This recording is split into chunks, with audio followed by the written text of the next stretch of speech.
మేమైతే ఈ 11 months business అనేది చాలా సక్సెస్ఫుల్గా నెట్టుకొచ్చాము. మంచిగా రన్ అయింది.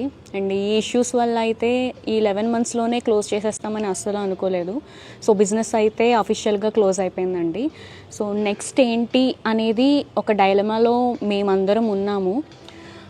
ఈసారి అలెక్య చిట్టి పికిల్స్ అయితే ఉంది కదా, సో రమ్య మోక్ష పికిల్స్ అని కమ్బ్యాక్ అయితే స్ట్రాంగ్గా ఇద్దాం అనుకుంటున్నా.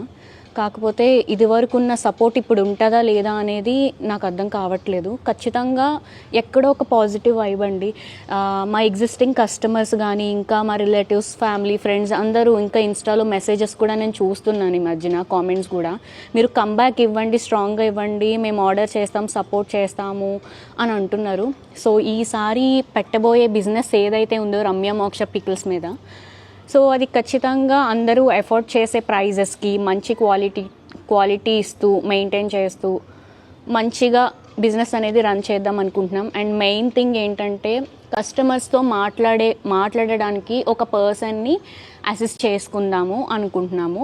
సో ఎలాంటి డిస్టర్బెన్సెస్ రాకుండా, సో మా సిస్టర్ అయితే తన ఇన్వాల్వ్మెంట్ లేకుండా ఇంకా ఈసారి చేయబోయేదంతా నేను మాత్రమే చేస్తాను.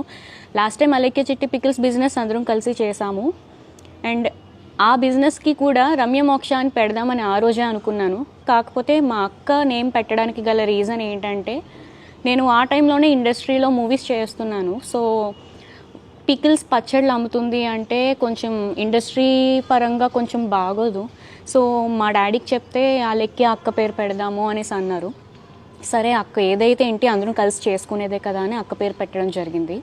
సో ఈసారి అయితే రమ్య మోక్ష పికిల్స్తో మీ ముందుకైతే రాబోతున్నాము. ఒక 1 మంత్ 2 మంత్స్ లేట్ అవుతుందని నాకు తెలీదు. కంబ్యాక్ అయితే స్ట్రాంగ్గా ఇస్తాను.